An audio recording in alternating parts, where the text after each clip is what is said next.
Well, hello there. You're watching the press preview, a first look at what is on the front pages. Time then to see what's making the headlines with the columnist and broadcaster Steve Richards and the former Conservative Special Advisor Salma Shah. Welcome. It's been ages. Lovely to see you both. So let's see what's on the front pages then, shall we? Starting with the Daily Telegraph. It reports that Ukraine could be forced to lease part of its territory to Russia under a US plan to try to end the war. Ship hits the fan, the Sun leading with escalating tensions between Russia and the UK after reports a spy ship tried to blind British military pilots with lasers. The Guardian leads on Sir Keir Starmer calling on Nigel Farage to address allegations of racist behaviour during his teenage years. A report from the Eye that authorities in London and the South East will be allowed to increase council tax above the 5% cap without a public vote. The Daily Express reports millions of British pensioners could face poverty if the triple lock is scrapped. The Times reports that transgender people could be banned from single-sex spaces based on how they look. The Metro reports thousands of British fertility clients have had their private information stolen by Russian hackers. The FT looks at British investors pulling £26 billion out of the domestic stock market. That is to their loss, they say, as the FTSE has outpaced the US and Europe. And the Daily Star says Adam Peaty has spoken out about a family feud ahead of his wedding to Holly Ramsey. So let's bring in our guests tonight then, shall we? Steve and Salma. Great to see both of you. So, Steve, why don't you kick off with the Telegraph? Cash for land deal to end the war in Ukraine. These are discussions that don't seem to involve Kyiv at all and seem to be a rental agreement for the Donbass. Extraordinary stuff. It is, and only the Telegraph splash with it as their main story, which I think tells you something about it. If there was a real sense that this was going to be the breakthrough, it would be everywhere, I assume. And it is one of those typical kind of Trump-esque set of propositions, you know, involving a lot of transactional financial implications, this leasing out an area of Ukraine. So the point is that Kyiv would cede the Donbass and Russia would take it, but pay rent for it and not own it. I mean, not own it. How do they think that will work? Well, on one level, it is an attempt at some kind of compromise in the sense that Ukraine do not want to give up formally any of their territory. And Russia's clearly not going to say, all right, that's fine, we'll just give up. So this is some, as I say, very Trump-esque way through this, which is to do some kind of financial deal where you lease it. So Ukraine remain technically owners of the terrain, but Russia has it while they have the lease. Now, this is very convoluted, but it is an attempt to navigate these impossible positions where Ukraine will say, no, they can't have it, and Russia say, well, we want it. Now, this has been done in dialogue with Russia and not Ukraine, which is one of the reasons why on the FT, if we can go to that, they say it's a non-starter. So, you know, in trying to weigh up the significance of these initiatives, you know, there is the very speedy verdict on something that is only just emerging as a proposition from the United States. Yeah, and this is after a terrible drone attack again, you know, right near the Polish border in the far west of Ukraine, Ternopil, 200 kilometres from the Polish border, leaving 25 people dead, 73 injured. So, I mean, a terrible incident, which does not bring Ukraine to the table happily. But all of this seems to have come from, first of all, an Axios report, and then Steve Witkoff accidentally tweeting it, suggesting this must have come from K, which everyone's presuming is Kirill Dmitriev, an advisor to President Putin, who it is known Steve Witkoff hosted for 3 days down in Florida at the end of October, in which they discussed what they're describing as a 28-point peace plan. Yeah, and what's interesting about this is that it seems as if, in the detail, and why actually Kiev would be foolish to accept this deal, it's not only about the lease back of the land, it actually puts really difficult conditions on Ukraine's military. So the ask is that their military be cut by half and they never have access to long-range missiles.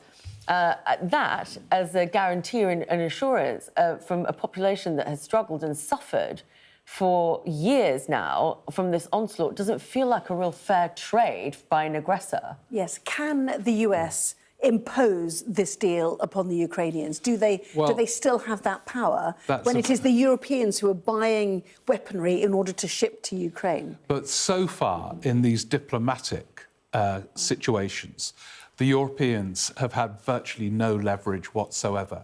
You know, they turn up at moments when Trump is meeting Zelensky, and they're like a sort of Greek chorus. You see them all there, the European leaders, with very little agency.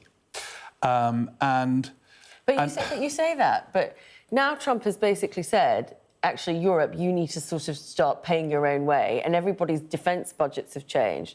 Is this not the moment, then, for Europeans to say, well, this is on our back door, maybe we should be getting together and thinking about participating or at least applying the pressure in these negotiations? Well, but they have done that, haven't they? I mean, and it hasn't really been that effective so far. So Keir Starmer, some time ago, started talking about a coalition of the willing.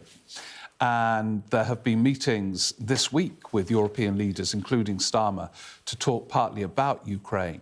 But I see no evidence so far of them having a huge influence on Trump and what he is negotiating separately. And we haven't yet, I think, got a reaction from the EU. I mean, it is a never-ending dilemma because you have on the FT there the Zelensky quote about this attack, a brazen attack on ordinary life.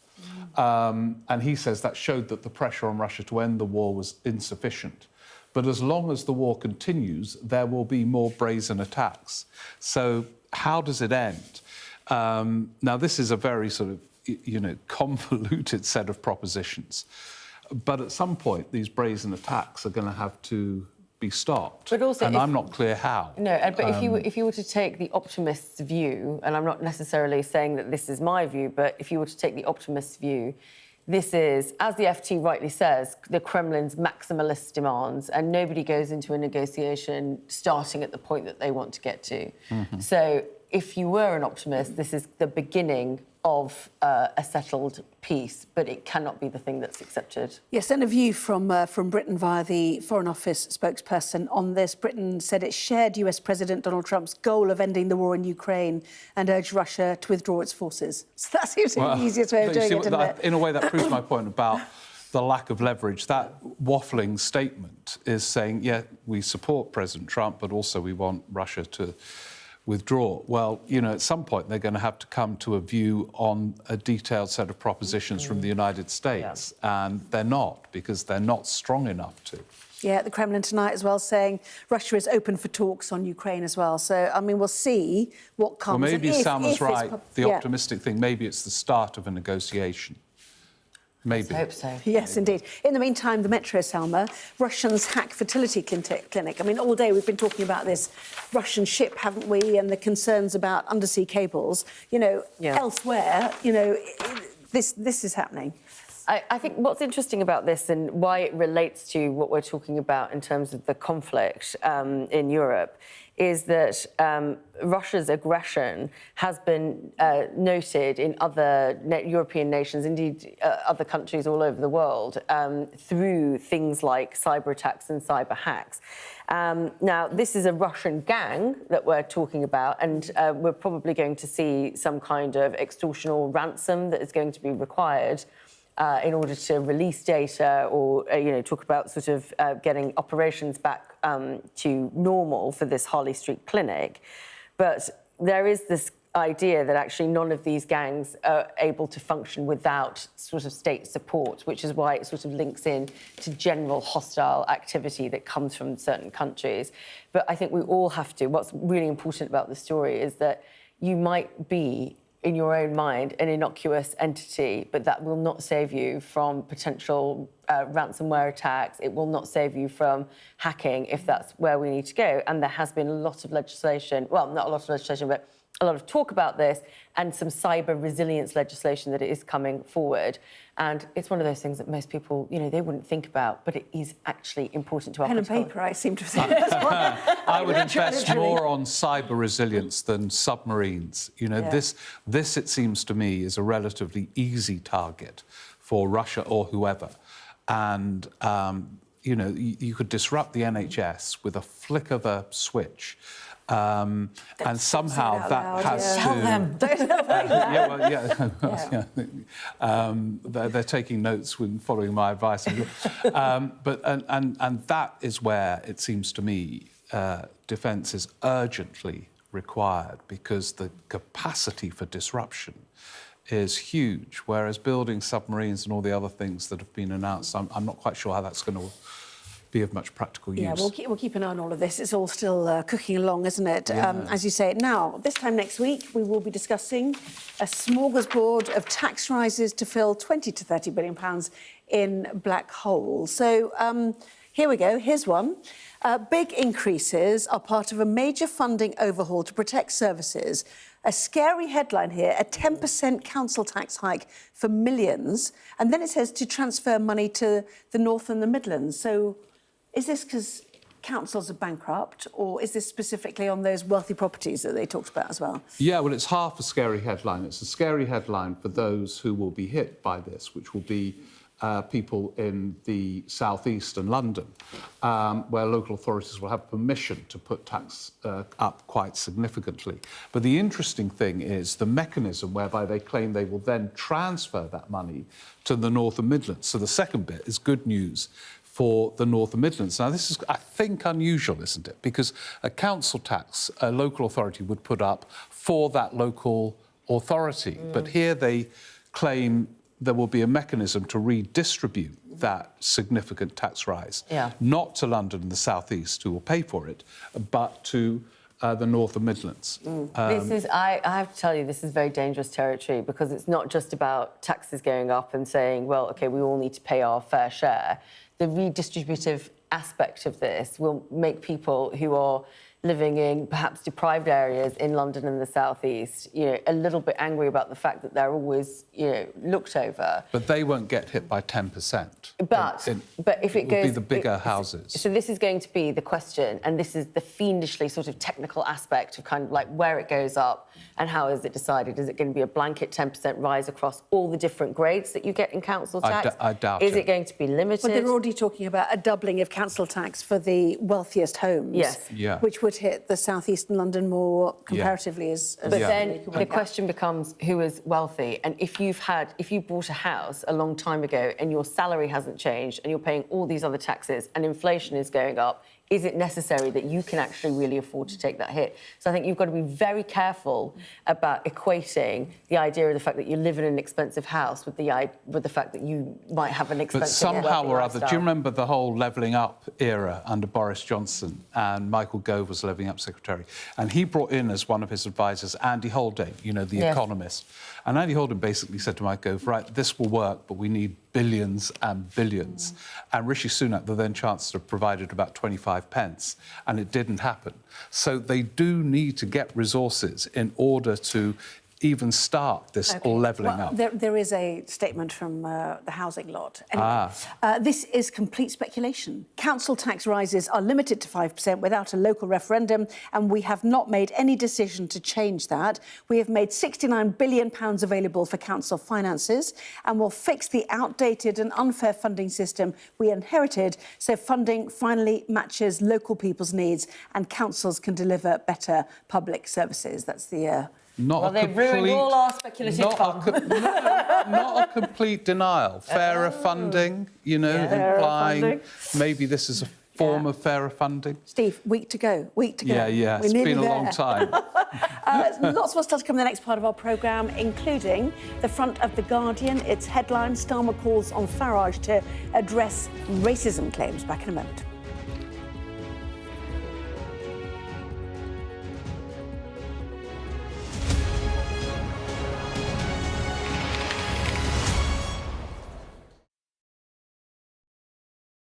I'm Deborah Haynes, Sky Security and Defence Editor. The reality of life under Russian fire. People don't want to leave, even though help is here to evacuate them. They say they want to sort out their belongings first. It's absolute chaos. Fire, shouts the commander. There's a dash to safety, as Russian drones will be trying to find this position. We've now got to wait inside the shelter to see if there is incoming. I've been covering Russia's full-scale war since it began, witnessing the terror and the trauma. When rockets fall, I try to hide my head under my toys. Illustrating Ukraine's lost childhood, hopes and dreams framed by war. Conflict in the Middle East is another major focus. An incredibly dangerous moment. We saw the missiles streaking across the sky. We saw the intercept going up, and then we saw the explosions when the intercepts were successful. With global threats rising, I also explored defence and security in the UK and across NATO. This US aircraft carrier is operating in European waters in a deliberate show of force. This is routine training for NATO, but should Russia's war with Ukraine escalate significantly, pilots like these could be called upon to go into combat for real. Tucked away in the National Archives are some of the UK's old defence plans. The scale of this bunker underlines how seriously governments took the threat of nuclear attack and global conflict. Should allies listen to Vladimir Putin's sabre-rattling? No, they shouldn't, and they don't. Sky News, the full story first. We've got your Sunday mornings covered. From the front page and the sounds of the streets to the voices of the people who make the major calls and big picture politics beyond Westminster. We'll put you at the heart of our story. I'm ready. Are you? Join me, Trevor Phillips, Sunday mornings on Sky News. I'm Stephen Murphy, and I'm Sky's Ireland correspondent based here in Dublin. The waters of Ireland and Britain should be home to great white sharks. If there are great white sharks in this area, there's no reason they wouldn't come here to feed. It's basically a buffet on a beach. This could be not only a record-breaking storm, but potentially the most dangerous storm ever to hit Ireland. What might happen if Russia attacked the UK? This is clearly an enormous show of force. It is definitely out of the ordinary. We ran a war game with former ministers back in the hot seat. Ben Wallace. Amber Rudd. Jack Straw. It's the kind of war game that's genuinely tested inside government. The Russians are signalling that there may be an attack. Russia knows our weaknesses, but do you? I'm Deborah Haynes. From Sky News and Tortoise, this is The War Game. Listen wherever you get your podcasts. Well, welcome back. You are watching the press preview with me once again, Steve Richards and Salma Shah. Welcome back to both of you. Salma, should we go to The Guardian now, which is continuing its onslaught, if I can put it that way, against Nigel Farage, suggesting racism or his use of racist language. So what is the latest on this? Because the Prime Minister's waded in. Yes, so the Prime Minister called on Nigel Farage to urgently address detailed allegations of racist behaviour during his teenage years. And this is a story alleging that Nigel Farage used racist language when he was younger, and the Prime Minister has described them as disturbing allegations. Now, this is not necessarily a new story. I mean, I think there are lots of people, including yourself, who've asked Nigel Farage about this previously. And I think Farage's defence is either I don't recall or this is one person's word against another.